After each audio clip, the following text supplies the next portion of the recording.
Welcome to Biozone academy. आज हम लोग डिस्कस करेंगे about the first organelle of endomembranous system that is endoplasmic reticulum के बारे में। ठीक है, सो लेट्स स्टार्ट।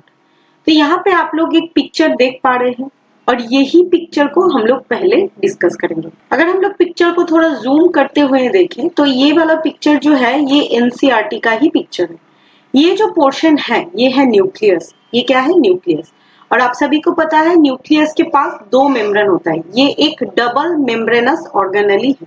तो ये है उसका पहला वाला मेम्ब्रेन और ये है दूसरा वाला मेम्ब्रेन। अगर आप गौर करेंगे तो ये जो दूसरा वाला मेम्ब्रेन है, सेकेंड मेम्ब्रेन और आउटर मेम्ब्रेन है, ये आउटर मेम्ब्रेन फर्दर क्या हो रहा है? एक्सटेंडेड हो रहा है और ऐसा कुछ सैक लाइक स्ट्रक्चर बना रहा है, कुछ नेटवर्क लाइक स्ट्रक्चर बना रहा है जो कि न्यूक्लियस का ही आउटर मेम्ब्रेन के साथ कनेक्टेड है। ठीक है, तो ये जो कनेक्टेड पोर्शन है, नेटवर्क लाइक स्ट्रक्चर है, इसी को हम लोग क्या बोलेंगे? एंडोप्लाज्मिक रेटिक्यूलियम। ये है एंडोप्लाज्मिक रेटिक्यूलियम का ही स्ट्रक्चर। अगर आप लोग देखेंगे तो ये जो एंडोप्लाज्मिक रेटिक्यूलियम है, इसके ऊपर कुछ ऐसा डॉटेड और राउंड शेपेड स्ट्रक्चर आप लोगों को क्लियरली विजिबल होगा। ये जो राउंड शेपेड स्ट्रक्चर है, इसी को हम लोग क्या बोलेंगे? राइबोसोम। ये क्या है? Ribosome. Here you can see this round structure is also known as ribosome. तो जो एंडोप्लाज्मिक रेटिक्यूलियम के आउटर साइड में ऐसा राइबोसोम लाइक स्ट्रक्चर आपको मिलेगा, वो वाला एंडोप्लाज्मिक रेटिक्यूलियम को हम लोग क्या बोलेंगे? Rough endoplasmic रेटिक्यूलियम। रफ क्यों बोला जा रहा है? क्योंकि इसके पास राइबोसोम है और राइबोसोम है इसीलिए ये रफ जैसा नेचर शो कर रहा है। आई होप आपको रफ एंडोप्लाज्मिक रेटिक्यूलियम का पोजीशन, उसका अपीयरेंस समझ में आया होगा। अभी और अच्छे तरीके से अगर गौर से हम लोग ये पिक्चर को देखेंगे तो आप लोग क्या देख पा रहे हैं कि ये है न्यूक्लियस, ये है न्यूक्लियस का इनर मेम्ब्रेन, ये है आउटर मेम्ब्रेन और आउटर मेम्ब्रेन से ही कनेक्टेड एक नेटवर्क लाइक स्ट्रक्चर जिसको हम लोग बोल रहे हैं रफ एंडोप्लाज्मिक रेटिक्यूलियम। अब ये क्या है? ये जो वाइड वाला पोर्शन है, आउटसाइड वाला, ये है साइटोप्लाज्मिक सरफेस। इसमें क्या है? साइटोप्लाज्म है, तो ये हो जाता है साइटोप्लाज्मिक सरफेस। वेरस जो इनर साइड है, ये वाला साइड में क्या है? यहाँ पे साइटोप्लाज्म नहीं है, ये इनर साइड है। किसका इनर साइड है? रफ एंडोप्लाज्मिक रेटिक्यूलियम का ये इनर साइड है। तो ये क्या हो जाता है? इसको हम लोग क्या बोलेंगे? Luminal side.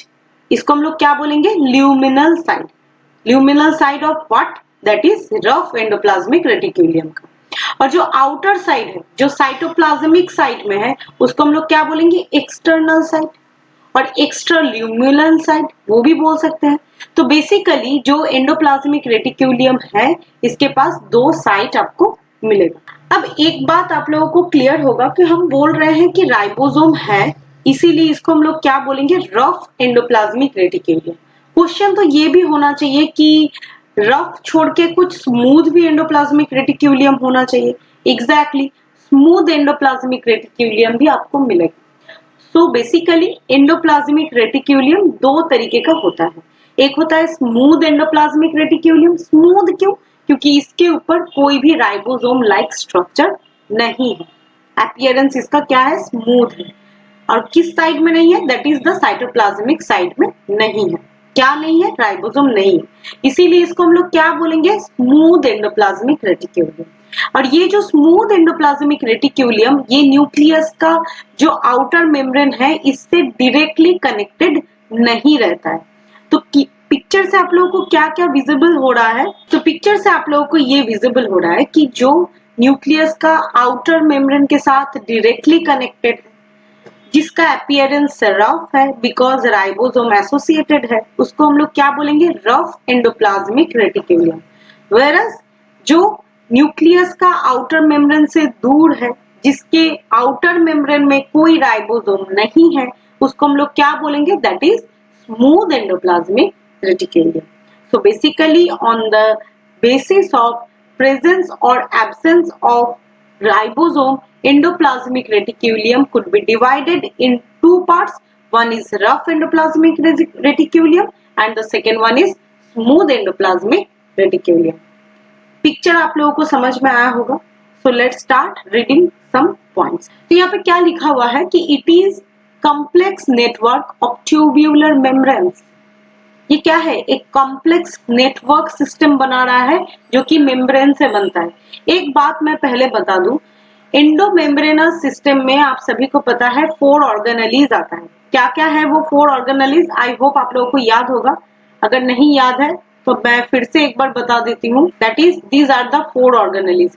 एक हो जाता है एंडोप्लाज्मिक रेटिक्यूलियम, जिसके बारे में अभी हम लोग डिस्कस कर रहे हैं। एक हो जाता है Golgi complex, lysosome and the vacuole. Make sure ये जितना भी ऑर्गेनेलीज है, ये जो 4 ऑर्गेनेलीज है, all 4 organelles are single membranous organelle. इसमें किसी के भी पास डबल मेम्ब्रेन नहीं होता है, सभी के पास सिंगल मेम्ब्रेन रहता है। तो यहाँ पे जो एंडोप्लाज्मिक रेटिक्यूलियम है, ये भी सिंगल मेम्ब्रेनस एक ऑर्गेनेली है। ये कहाँ पे रहता है? Present in the cytoplasm of eukaryotic cell. Make sure eukaryotic cell में ही रहेगा, प्रोकैरियोटिक में नहीं रहेगा, क्योंकि प्रोकैरियोटिक के पास कोई भी मेम्ब्रेनस ऑर्गेनेली नहीं होता।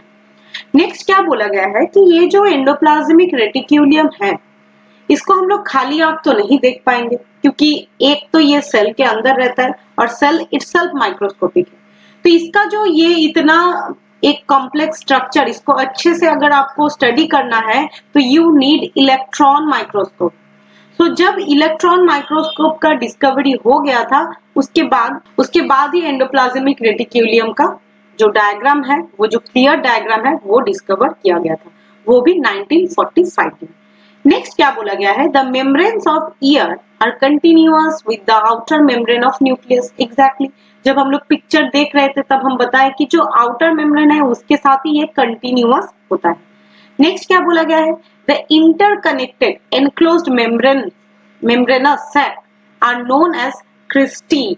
ये जो membranous sac लाइक स्ट्रक्चर आपको दिख रहा है, इसको हम लोग क्या बोलेंगे? क्रिस्टी। इसको हम लोग क्या बोलेंगे? Christie. Whereas in some other cases क्या दिखा जाता है? इंस्टेड ऑफ क्रिस्टी आपको मिलेगा ट्यूब्यूल्स। जैसे कि स्मूथ एंडोप्लाज्मिक रेटिक्यूलियम में आपको क्या मिलेगा? Tubule like structure. Whereas in case of rough endoplasmic reticulum, ये वाले जो कॉम्प्लेक्स नेटवर्क वाले स्ट्रक्चर दिख रहा है, इसको हम लोग क्या बोलेंगे? क्रिस्टी। ठीक है। नेक्स्ट क्या बोला गया है कि year divides intercellular space into 2 distinct compartments. मैं पहले ही बता चुकी हूँ कि एक साइटोप्लाज्म के साइड में रहता है और एक इनसाइड ऑफ ल्यूमन रहता है। तो क्या हो जाता है ये 2 compartments? One is luminal compartment. आप सभी को पता है ये जो इनर साइड वाला पोर्शन है, इसको क्या बोलेंगे? Luminal compartment inside of the year portion. और एक हो जाता है एक्स्ट्रा ल्यूमिनल कंपार्टमेंट, जो कि साइटोप्लाज्म के साइड में रहेगा। आई होप ये वाला स्लाइड आप लोगों को क्लियर होगा। तो अभी हम लोग स्टडी करेंगे about the types of endoplasmic reticulum. Although मैं पहले ही बता चुकी हूँ, on the basis of presence और absence of ribosome, endoplasmic reticulum को हम लोग 2 पार्ट में डिवाइड करते हैं। एक हो जाता है रफ एंडोप्लाज्मिक रेटिक्यूलियम। आपको पता है, पिक्चर भी हम लोग देखे हैं, जिसके ऊपर राइबोसोम रहेगा। The cytosolic surface of the ER contains studded with ribosome, है कि नहीं? और एक बार हम लोग देखते हैं, ये साइटोसोलिक साइड है और इसमें क्या स्टडेड है? That is the ribosome. तो इसको हम लोग क्या बोलेंगे? Rough endoplasmic reticulum.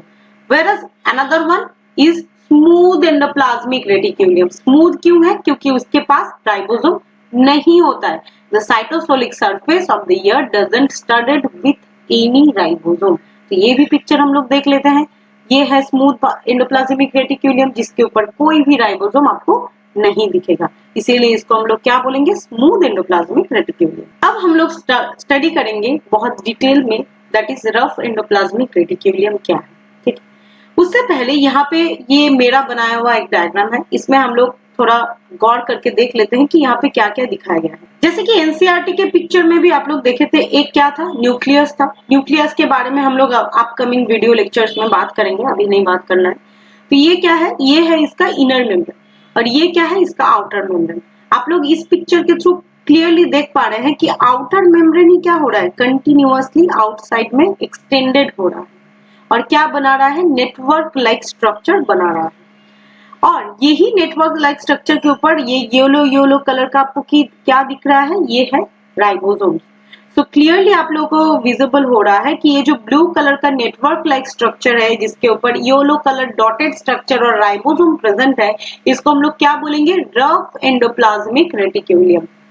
ठीक है। वेरस थोड़ा दूर में प्रेजेंट है और जिसके ऊपर ऐसा कुछ डॉटेड स्ट्रक्चर नहीं है, ट्यूब्यूलर शेप में आप लोगों को दिख रहा है, इसको हम लोग क्या बोलेंगे? Smooth endoplasmic reticulum. ठीक है। रफ एंडोप्लाज्मिक रेटिक्यूलियम के बारे में क्या लिखा हुआ है कि राइबोसोम्स विद द 60S सब यूनिट। राइबोसोम के पास 2 सब यूनिट होता है, राइबोसोम के बारे में भी डिस्कस किया जाएगा, तब आपको पता चलेगा 60S सब यूनिट क्या है। Attach to the cytoplasmic site of the ribosome with the ribophorin. क्या बोला गया है कि यहाँ पे जो राइबोसोम आप लोगों को दिख रहा है, ये जो राइबोसोम आप लोगों को दिख रहा है कि जो एंडोप्लाज्मिक रेटिक्यूलियम के ऊपर क्या है, जो चिपक के बैठा हुआ है, ये उसका 60S सब यूनिट के साथ चिपकता है। और ये जो कोई तो ग्लू होगा ना, ग्लू लाइक स्ट्रक्चर, जो इसको क्या करेगा? एंडोप्लाज्मिक रेटिक्यूलियम के ऊपर अटैच करके रखेगा। वो ग्लू क्या है? राइबोफोरिन। वो भी एक प्रोटीन स्ट्रक्चर है जो उसको क्या करता है? राइबोसोम को अटैच करवाने में हेल्प करता है with the endoplasmic reticulum. Next क्या बोला गया है कि outer nuclear membrane become continuous to form ER. Exactly, nucleus का आउटर मेम्ब्रेन कंटिन्यूअस मैनर में एक नेटवर्क लाइक स्ट्रक्चर बनाया, सैक लाइक स्ट्रक्चर बनाया, जिसको हम लोग क्रिस्टी बोलते हैं। वही क्या बनाता है? Rough endoplasmic reticulum. It is responsible for synthesizing and secreting the protein. ये बात तो आप सभी को पता है कि जो राइबोसोम होते हैं वो होते हैं प्रोटीन फैक्ट्री। तो अगर किसी के पास राइबोसोम होगा तो वो क्या करेगा? सिंथेसाइज करेगा प्रोटीन का, और अगर प्रोटीन बना रहा है तो उसको क्या करेगा? सिक्रीट भी करेगा। तो एग्जैक्टली रफ एंडोप्लाज्मिक रेटिक्यूलियम के पास राइबोसोम है तो वो क्या करेगा? प्रोटीन को सिंथेसाइज भी करेगा और उसको सिक्रीट भी करेगा। और क्या बोला गया है कि rough endoplasmic reticulum is very prominent. कहाँ पे वेरी प्रोमिनेंट होता है? वो वेरी प्रोमिनेंट होता है इन केस ऑफ जहाँ पे प्रोटीन सिंथेसिस बहुत ज्यादा होता है, जैसे कि हेपाटोसाइट। हेपाटोसाइट क्या है? हेपाटोसाइट्स हो जाता है लीवर का सेल। तो लीवर सेल में प्रोटीन बहुत ज्यादा बनता है, इसीलिए रफ एंडोप्लाज्मिक रेटिक्यूलियम वहां पे क्या रहेगा? एक्टिव रहेगा, क्योंकि उसको बहुत सारा प्रोटीन बनाना है। Whereas RBC, red blood cell जो होते हैं हम लोग के पास, और स्पर्मेटोजोआ, ये जो 2 सेल है, इसके पास जो रफ एंडोप्लाज्मिक रेटिक्यूलियम है ये एब्सेंट रहेगा। तो बात आपको समझ में आया कि जहां पे प्रोटीन सिंथेसिस ज्यादा होगा वहां पे क्या होगा? रफ एंडोप्लाज्मिक रेटिक्यूलियम बहुत ज्यादा एक्टिव रहेगा, और जहां पे इसका जरूरत नहीं है वहां पे एब्सेंट रहेगा। जाहिर सी बात है। It is also responsible for manufacturing lysosomal enzyme. Lysosome भी एक एंडोमेम्ब्रेनस सिस्टम है। आपको पता है कि लाइसोसोम के पास ऐसा कुछ डाइजेस्टिव एंजाइम्स होते हैं जो डिसफंक्शनल प्रोटीन है उसको क्या करता है? उसको डिग्रेड कर देता है। ठीक है। लेकिन ये जो एंजाइम्स है ये भी कहाँ से बनता है? That is rough endoplasmic reticulum के पास जो राइबोसोम है वही ये एंजाइम को बनाता है और फर्दर लाइसोसोम के पास उसको ट्रांसपोर्ट करवाता है। तो ये कुछ हो गया function about the rough endoplasmic reticulum. I hope आप लोगों को रफ एंडोप्लाज्मिक रेटिक्यूलियम समझ में आया होगा। नेक्स्ट अभी हम लोग बात करेंगे अबाउट द स्मूथ एंडोप्लाज्मिक रेटिक्यूलियम। क्यों इसका नाम स्मूथ है? क्योंकि इसका अपीयरेंस स्मूथ है, क्योंकि इसके पास कोई भी राइबोसोम नहीं मिलेगा। ठीक है। It is show in the tubular form, whereas rough endoplasmic reticulum जब हम लोग पिक्चर देखे थे तो ये क्या है? ये क्रिस्टी फॉर्मेट शो करता है, नेटवर्क लाइक स्ट्रक्चर शो करता है। whereas स्मूथ एंडोप्लाज्मिक रेटिक्यूलियम कैसा स्ट्रक्चर शो करता है? That is the tubular like structure show करता है। नेक्स्ट क्या बोला गया है? also present in the distantly from the nuclear membrane। obviously आप लोग देखे हैं कि जो न्यूक्लियर मेम्ब्रेन के क्लोज में रहता है वो हो जाता है रफ एंडोप्लाज्मिक रेटिक्यूलियम, और जो स्मूथ एंडोप्लाज्मिक रेटिक्यूलियम है ये थोड़ा डिस्टेंटली लोकेटेड होता है, दूर में रहता है ना, दूर में रहता है। नेक्स्ट क्या बोला गया है? Endoplasmic reticulum that present in the muscle. जो स्मूथ एंडोप्लाज्मिक रेटिक्यूलियम मसल में मिलेगा उसी को हम लोग क्या बोलेंगे? Sarcoplasmic reticulum. क्या बोलेंगे? Sarcoplasmic reticulum. ये बहुत इंपॉर्टेंट है। नेक्स्ट क्या बोला गया है कि it participate in the production of phospholipid. पहले ये बता दूं तो आप लोगों को जाहिर सी बात है लग सकता है कि जो रफ एंडोप्लाज्मिक रेटिक्यूलियम है उसके पास राइबोसोम है, वो प्रोटीन सिंथेसिस कर सकता है ये वो। लेकिन जो स्मूथ एंडोप्लाज्मिक रेटिक्यूलियम है उसके पास तो राइबोसोम है नहीं, तो उसका काम क्या होगा? वो क्या इम्पोर्टेंट कोई फंक्शन प्ले करता है? ऑब्वियसली वो बहुत इंपॉर्टेंट फंक्शन प्ले करता है। वो क्या करता है अभी आप लोग देख लेते हैं। It participate in the production of phospholipids। phospholipids के बारे में हम लोग प्लाज्मा मेम्ब्रेन में पढ़े थे। तो phospholipids बहुत इंपॉर्टेंट एक लिपिड होता है जो कि कहाँ पे रहता है? सेल मेम्ब्रेन में रहता है ना? और essential for metabolism and the drug detoxification, इसमें भी हेल्प करता है। तो क्या काम करता है? एक तो फॉस्फोलिपिड बनाने में हेल्प करता है, ऊपर से मेटाबॉलिज्म में हेल्प करता है। Second and the third thing is that जो भी हम लोग जब हम लोग बीमार पड़ते हैं, जो हम लोग ड्रग लेते हैं, जो ड्रग्स इन दैट सेंस जो हम लोग मेडिसिन लेते हैं, वो मेडिसिन पूरा हम लोग के बॉडी के लिए एसेंशियल हो ये जरूरी नहीं। तो वो जो एक्स्ट्रा डोज होता है उसको डिटॉक्सिफाई करने में कौन हेल्प करता है? That is smooth endoplasmic reticulum. It helps in the transport of RER synthesized protein to the Golgi complex and to the other organelle। ये बहुत ही इंपॉर्टेंट एक काम करता है। क्या है कि यहाँ पे जो प्रोटीन बनता है, जो रफ एंडोप्लाज्मिक रेटिक्यूलियम के पास जो प्रोटीन बनता है, इसको फर्दर क्या करता है? कैरी करके लेके जाता है फर्दर गोल्गी कॉम्प्लेक्स के पास और अदर कोई भी ऑर्गेनेली के पास। तो ये सभी के बारे में एनसीईआरटी क्या लिखती है उसके बारे में हम लोग देख लेते हैं। Electron microscope studies of eukaryotic cells reveal the presence of a network or reticulum of tiny tubular structures scattered in the cytoplasm is called endoplasmic reticulum। तो क्या होता है? ये नेटवर्क लाइक एक स्ट्रक्चर और ट्यूब्यूलर स्ट्रक्चर जो कि क्या होता है? स्कैटर्ड फॉर्मेट में आपको मिलेगा। कहाँ पे? साइटोप्लाज्म के अंदर। ठीक है, जिसको हम लोग क्या बोलेंगे? Endoplasmic reticulum. ठीक है, hence ear divides the intracellular space into two distinct compartments। हम लोग देखे हैं, एक हो जाता है ल्यूमिनल साइड जो कि इनसाइड ऑफ द ईयर होता है, और एक होता है एक्स्ट्रा ल्यूमिनल साइड जो कि साइटोप्लाज्मिक साइड होता है। The ear often shows ribosomes attached to their outer surface। हम लोग देखे हैं कि आउटर सरफेस में क्या होता है? राइबोसोम्स अटैच होता है विद अ प्रोटीन जिसका नाम क्या है? Ribophorin. The endoplasmic reticulum bearing ribosomes on their surface is called rough endoplasmic reticulum। जैसे कि उसके पास राइबोसोम अटैच्ड है तो इसीलिए उसका अपीयरेंस रफ हो जाता है, इसीलिए इसको हम लोग क्या बोलेंगे? Rough endoplasmic reticulum. In the absence of ribosome they appear smooth. कोई अगर उसके ऊपर टोपी नहीं रहेगा, कोई राइबोसोम नहीं रहेगा, तो वो क्या होगा?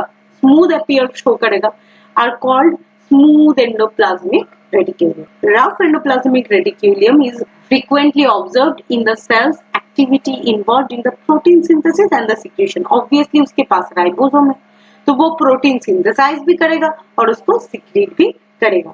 They are extensive and continuous with the outer membrane of nucleus। इसका पोजीशन भी हम लोग देखे हैं कि outer membrane of the nucleus के साथ ही ये क्या होता है? एक्सटेंडेड पार्ट होता है जो कि क्रिस्टी बनाता है, नेटवर्क लाइक स्ट्रक्चर बनाता है। Whereas the smooth endoplasmic reticulum is the major site for the synthesis of lipids। Exactly हम लोग देखे हैं। और क्या करता है? कुछ ड्रग डिटॉक्सिफिकेशन में भी हेल्प करता है, मेटाबॉलिज्म में भी हेल्प करता है। In animal cell lipid like steroidal hormones, steroidal hormones की भी कौन सिंथेसाइज करता है? That is smooth endoplasmic reticulum. तो आई होप आपको smooth endoplasmic reticulum, rough endoplasmic reticulum and इसके साथ the difference between the rough endoplasmic reticulum and smooth endoplasmic reticulum के बारे में जो कंसेप्ट बनता है, जो बेसिक कंसेप्ट है, आपको समझ में आया होगा। अगर वीडियो लेक्चर हेल्पफुल रहे तो please do subscribe to my channel, do comment and like. Thank you so much.